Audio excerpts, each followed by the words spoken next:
আসসালামু আলাইকুম প্রিয় শিক্ষার্থী, আশা করি ভালো আছো। আমি ইনশাআল্লাহ ভালো আছি। আজকে তোমাদেরকে খুব গুরুত্বপূর্ণ একটা বিষয় নিয়ে আলোচনা করব, যে নাউন চেনার উপায়।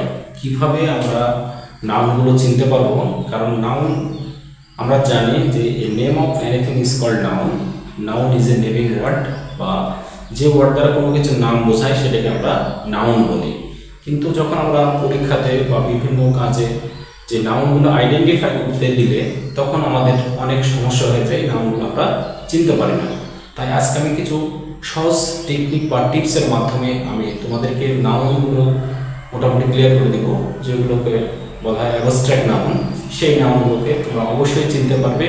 আমি কিছু সিম্বল লিখে দিয়েছি, যে ওয়ার্ডের শেষে টি ওয়াই বা N E double S S I O N, তারপরে T I O N, T H C E D O M, S H I P, H double A T, M E N T, A N C E, এই ধরনের সিম্বলগুলো থাকলে সবগুলোকেই আমরা noun বলবো। Such as, যেমন honest, honest T, এই যে টি ওয়াই আছে, অনেস্টি। যেমন কাইন্ডনেস, এনি ডাবল এস আছে। যেমন কনক্লুশন, টিআইওএন আছে।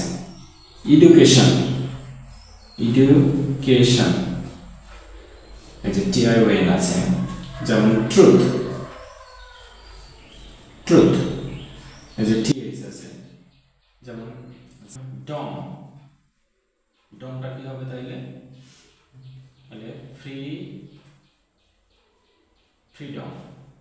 যেমন শিপ, ফ্রেন্ডশিপ, ফ্রেন্ডশিপ, এই যে শিপ আছে।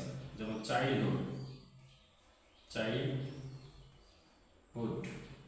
যেমন মেন্ট, যেমন কন্টেন্টমেন্ট।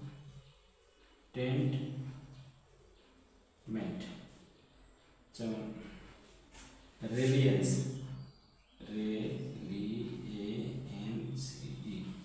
এএনসি আছে।